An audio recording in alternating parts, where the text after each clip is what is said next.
So guys regular expression की first example लेते हैं कि रेगुलर एक्सप्रेशंस कैसे लिखी जाती हैं, और फिर उनसे डीएफएस जो हम बनाते हैं वो तो आपको पता ही है कि एक आपको एक्सप्रेशन दी हुई है उससे डीएफए कैसे बनेगा. आई विल डिस्कस 1 और 2 एग्जांपल्स. सो और डी बने हुए डीएफए से रेगुलर एक्सप्रेशन कैसे एक्सट्रैक्ट की जाती है, I will again discuss. So L1 is a set of strings whose length is exactly 2. यहाँ पे आपको समेशन गिवन है a, b. अब हमें क्वेश्चन क्या गिवन है कि a, b के ऊपर हमें लैंग्वेज लिखनी है और उस लैंग्वेज की कॉरस्पॉन्डिंग रेगुलर एक्सप्रेशन लिखनी है. हमें क्या है, a और b के ऊपर वो स्ट्रिंग्स लेनी है जिनकी लेंथ 2 है. तो कौन सी स्ट्रिंग हो सकती हैं वो? They can be A B, B A and B B. अब ये लैंग्वेज क्या है? फाइनाइट. तो ये इसकी रेगुलर एक्सप्रेशन एग्जिस्ट करेगी. Finite language is always regular. So regular expression लिखने के लिए एक क्या करना है, आपने जितनी ऑप्शंस हैं उनके बीच में यूनियन लगा दो. A union plus operator is for union, A B union B A union B B. अगर इसको और सिंप्लीफाई करना हो तो मैं इन दोनों टर्म से a कॉमन ले लेती हूँ, इन दोनों टर्म से b कॉमन ले लेती हूँ. तो ये बन गया a into A plus B plus A B into A plus B. So this is a plus B into A plus B. So guys आपको कितनी भी लेंथ का है, आपको जैसे लिखा हो string of length 1 over a comma b. String of length 1 over a comma b क्या होगी? ईदर a और b. Plus is the union और ऑपरेटर. इधर ए और बी. ये हो गया string of length 1. String of length 1 के साथ लेंथ 1 कॉन्कैटिनेट करोगे, कितनी हो जाएगी? String of length 2. 3 के लिए क्या होगा? 1 2 string length 3. This is string of length 3. So on up to, अगर मेरे को एग्जैक्टली n लेंथ निकालनी हो तो ये क्या होगी? a plus B into A plus B into A plus B, so on up to n times, which is nothing but a plus B power n. So this is the strings over a comma b having exactly n length. So n की जो भी value put करेंगे उतनी length की हमें string मिल जाएगी. So moving towards another example, we have a regular expression for length at least 2. At least 2 means minimum 2 या फिर 2 से ज्यादा. So इसके लिए अगर रेगुलर एक्सप्रेशन लिखनी हो तो पहले हमें क्या चाहिए? मिनिमम 2. तो मिनिमम 2 की रेगुलर एक्सप्रेशन क्या है? Length 1 concatenated with length 2. ये तो हो गया अप टू 2 लेंथ. अब इससे ज्यादा लेंथ लेनी है लेकिन हमें 2 भी कंसिडर करना है.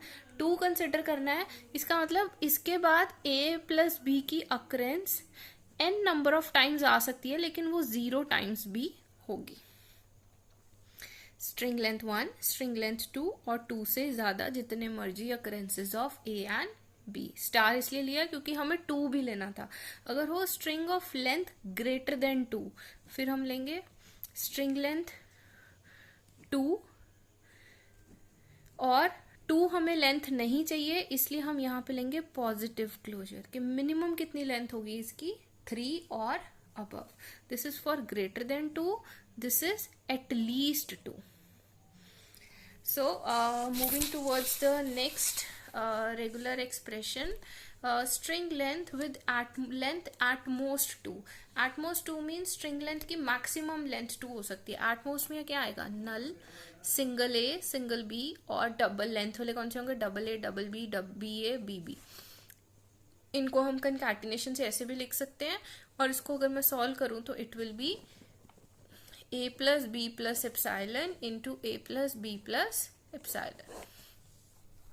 इसी एक्सप्रेशन को सॉल्व करके हमें ये भी मिल जाता है. Next is strings over a comma b having even length. अब इवन लेंथ स्ट्रिंग्स क्या होंगी? 0 इज ए इवन लेंथ. मतलब स्ट्रिंग की जो लेंथ है मॉड w जो है that should be a multiple of 2. मतलब 0 length epsilon, 2 length means double A B B A B B, 4 length 4a 4b, triple A B triple B A, मतलब सारे combination. But उनकी जो length है ये है लेंथ 0, दिस इज लेंथ 2, ये सारे 2, ये भी 2 length, this is also 2 length, these are 4 length, then 6 length, 8th length and so on. अब अगर मेरे को इवन लेंथ निकालना है तो मेरे पास क्या आएगा? इवन में I can write string length 2, string length 2 क्या है, a plus B into A plus B. अगर मैं इसका क्लोजर ले लूँ, क्लोजर लेने से क्या होगा, अगर इसका फुल का क्लोजर ले लिया तो 0 लेंथ, अदरवाइज 2 लेंथ, फिर इसको रिपीट किया 4 लेंथ, क्योंकि अब ये इकट्ठे का क्लोजर लिया मैंने, तो minimum 2, then 2 into 2 4, 2 into 3 is 6, 8 and so on. So this is of even length. अगर मैं इसको ऐसे भी लिख सकती हूँ a plus B raise to power 2n where n is greater than is equals to 0। So for the odd length क्या होगा, इवन लेंथ को अगर मैं एक एक्स्ट्रा लेंथ से मल्टीप्लाई कर दूं तो वो क्या होती है, ऑड लेंथ ना, जैसे हमने पढ़ा ही है छोटे होते। What is the formula for odd numbers, 2n plus 1 where n is greater than is equals to 0। So this is a plus B power 2n। तो इसको अगर एक और a प्लस बी से कंकार्टिनेट कर दूं तो it is a plus B power 2n plus 1। So these are the regular expressions. Next is divisible by 3. String length is divisible by 3. String length is divisible by 3 में 0 तो हमारे पास obviously आएगा ही आएगा। Every number जो हमने mod से divisible लेना ही है, mod में तो हम लेते ही हैं। तो उसके अलावा minimum number कौन सा है जो 3 से divisible है, string length 1, string length 2, string length 3। minimum number is 3। इसके ऊपर अगर मैं loop ले लूँ तो it will be 3, 6, 9, 12, 15 and so on.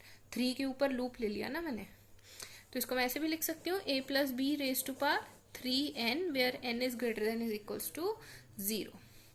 अब मैंने बोल दिया इज कॉन्ग्रुएंट टू 2 mod 3।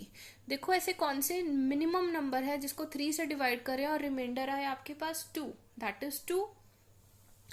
तो स्ट्रिंग लेंथ 2 को जब मैं मॉड 3 काउंटर के साथ कंकैटिनेट कर दूं तो ये बन जाएगा a plus B raise to power 3n plus 2। अगर ये क्लोजर को 0 ले लेंगे, एप्सिलॉन ले लेंगे, दिस इज स्ट्रिंग लेंथ 2। इसके अलावा अगला कौन सा नंबर होगा, 5। इसका मतलब इसकी पावर क्या है, 1, 1 2 3 4 5। इसकी पावर हो जाएगी 2, 1 2 3 4 5 6 7 8। तो 5 के बाद अगला नंबर जो 3 से डिवाइड करके आपको 2 रिमाइंडर देगा, दैट विल बी 8। 1 2 3, 3 के ऊपर इसको अगर मैं रेपिटेशन पे लेके जाऊं, अगला 2 मतलब इसकी पावर 2 हो गया, 1 2 3 4 5 6 7 8। अब इसकी वैल्यू हो जाए 3, 1 2 3 4 5 6 7 8 9 10 11। 11 को 3 से डिवाइड किया, रिमाइंडर कितना आएगा, 2। So this is the 2 mod 3 congruency. So next one is we'll move to strings over a comma b where number of a's is exactly 2 and there is no restriction on b. हमने b पे कोई restriction नहीं लिया, लेकिन number of a's जो हैं that should be exactly 2। अब ये देखो 2 ही a आ सकते हैं, ये तो नहीं उसने स्पेसिफाई किया कि स्टार्टिंग में ही आ सकते हैं एंड में आ सकते हैं। इसका मतलब ए से पहले भी जितने मर्जी भी आ सकते हैं, इन दोनों के मिडल में भी जितने भी आ सकते हैं, इन दोनों के एंड में भी जितने मर्जी भी आ सकते हैं।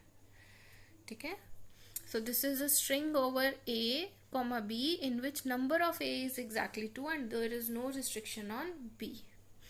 Next is at least 2a। At least 2a means 1a 2a।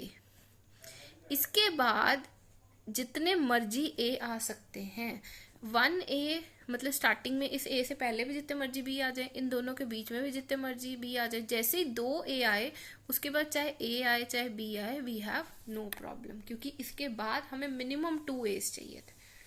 Clear है? Next is a's is at most 2।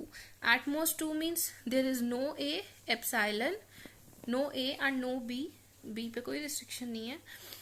There is 1a। 1a means उससे पहले भी b आ सकता है, उससे बाद में भी b आ सकता है, या फिर 2a की तो हमें पता ही है, b star a b star a b star. So this can be the answer और this can be the answer, it's up to you.